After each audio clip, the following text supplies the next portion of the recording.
Welcome back to Swamp Shangri-La. It's a beautiful morning here, around 32 degrees, and this time of year I look forward to. Nice, cool, bright, and the bugs are hibernating. It's been getting warm past couple days and the bugs have been coming out. But let's get started. We're going to be doing some more cutting with the M100 Timbery and everything. What have we learned so far? Is a sawmill a worthwhile purchase? That is the foremost question you would have as a viewer. Big J, do I really want to buy this thing? I can say that so far I don't have any problems with the performance of it. Well, wait a minute, man. I know you're saying that. You have been having some hiccups. Well, the hiccups I've been having, first and foremost, are called operator error. That means me. This is our first sawmill. I do not claim to be a sawyer. But you start high, work low, so that works. Get all the knots out, work it down. Just like you're skibbing, grading with a loader. Start high, you work low. Take it off nice little slices. Works like a champ.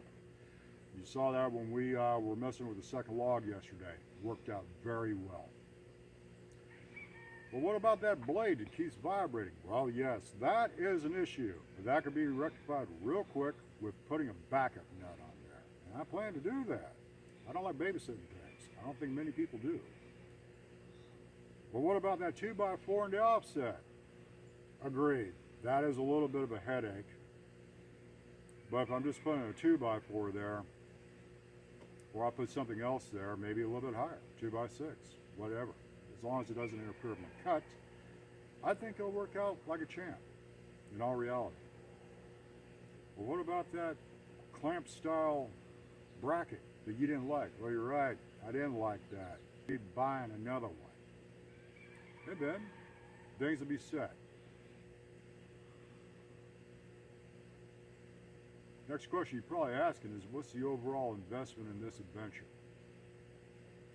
Well, that sawmill, an extra section of log bunk that we're going to be putting on today. After I get my coffee, wake up, we get the fluids going in the sawmill, have some fun, give you the viewers some good footage. If I haven't had a chance, I'd like to thank you viewers for watching us and taking the adventure with us. And if you are enjoying these videos and finding the humor of them, feel free to hit the subscribe and the like button, and we'll try to get some more videos out to you. The overall cost of this adventure at sawmill is around $3,500 to $3,700. Now, why did we get this model sawmill? I've already addressed some of that, but I'll do a fast recap for you and say that first and foremost, I do not have a place to build anything on this property. You see what I'm standing in? Swamp, water. And that is what we have a great deal of here. I do not have a garage. I do not have a workshop. When you order some brands of sawmills, they will come in and they will be in probably, I don't know, 12 to 15 boxes from what I've seen doing my research. And if any of you have done the research, you've probably seen that as well. People, I can't handle having 15 boxes of parts. So what I did was I researched and I went with Timbery because there was pretty much a more solid design, meaning I don't have all the small parts. Yeah, you'll have your bolting components, but for the most part, it came in one crate. Now when you order this crate, you're either going to go pick up this crate, or this crate will be delivered to you. Make sure you have a loader. Make sure you have forks, which is part of the reason really why we got the forks for the tractor. It was around, I think about $150 for those forks on Amazon. And that was a very worthwhile investment. Just in these videos alone, you've seen what those forks can do. I really have no complaints. My point is, make sure you can either get your crate off the back of the delivery truck or off the back of your truck. when you bring it home, because that's what it's going to take. So we're looking at a, you know, set up around $3,700. Some of you are probably asking, why don't you just get an outbuilding for that? Well, you notice I'm standing in the middle of water right now. Whenever you get something delivered that has considerable weight, you need to have the land prepped to where you are going to be setting it up. So basically, we would probably be spending another $3,000, if not $5,000, on dirt, limestone, aggregates, you name it, to get a decent road base just for the driver to bring it back here on his gooseneck. Because keep in mind, where I'm standing right here, it's just part of the equation. It starts up that way, and it goes that way. So you are looking at several truckloads of material. So that's why we decided it was more cost effective to go with a sawmill and do it our own, do a pole barn design, and pretty much do a pier design where we sink it in the ground in concrete, and then we get elevated away from the dirt and the muck and the mire. We're going to set up over here on the sawmill. We'd like to thank you guys for viewing in and keeping an eye on us, and we look forward to doing some good work for you today. Thank you. Hello. Well, we got this thing unlatched here. We're going to see about getting it positioned back, and we're going to see about doing some more cutting with it.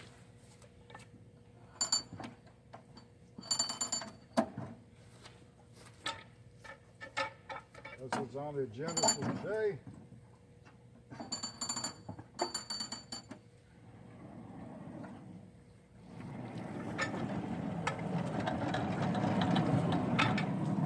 Like I said, we're going to be putting another section of log bunker on here so I can get this thing out of the way. I'm not worried about it. See, we've got the friction clamp over here.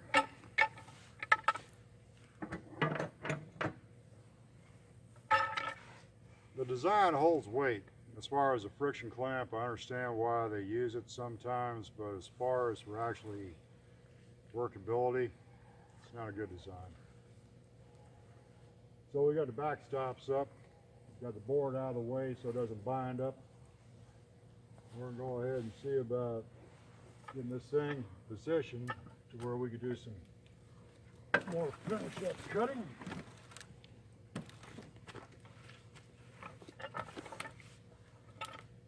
And just trim this a little bit. There we go, we got flush contact. So you come over here real quick, you can look at something that I'm going to point out to you. That, again, walk around this way if you don't mind. And you can just look down this log. Now you can see how this is against these backstops right here. And you can see how right here is the very end of my cutting opening, which in a nutshell means it will get bound. And this is going back to what we have talked about here in a few videos about lessons learned, which is why I'm using the 2x4 as a spacing offset to allow us to cut timber freely. So we come in here, give it a little pop. You gotta love a lever. This is kind of called a peavy. or log roller. This is a full-size model. If you're going to get one, get the big one. You need it.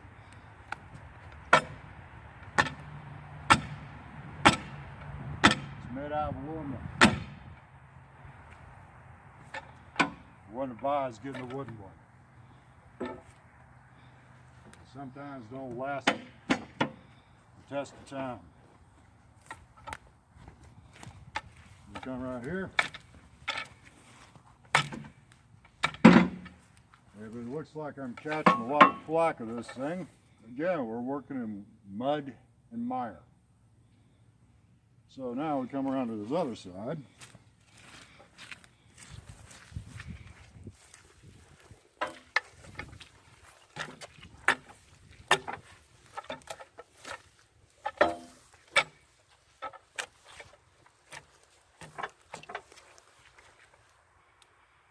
We're against 2x4 now.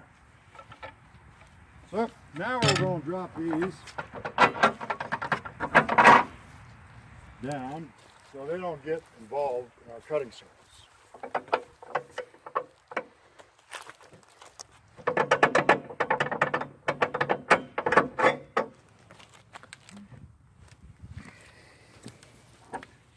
Got this nice screw on right here. Back it off a little bit.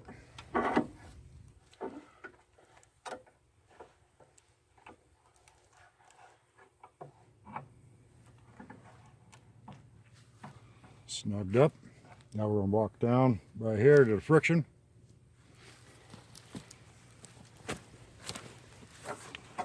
And again, that's the problem with a friction clamp.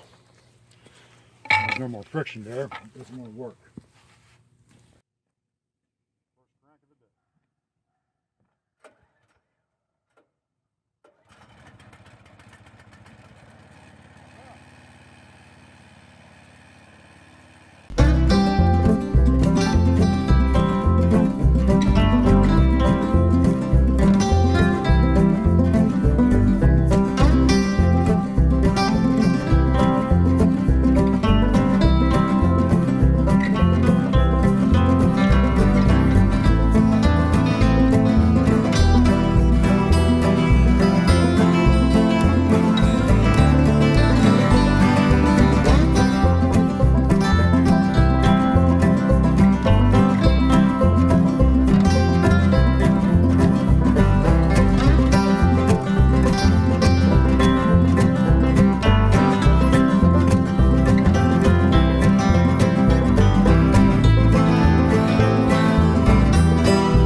going to go ahead and roll this one more time. Try to get some of that round on this one side off. But if you come on over here and take a look at what we have so far, I guess you can call it a preliminary start to a rendered beam. You'll see it's pretty good looking wood, guys. Again, you know, you got pretty much blemish free.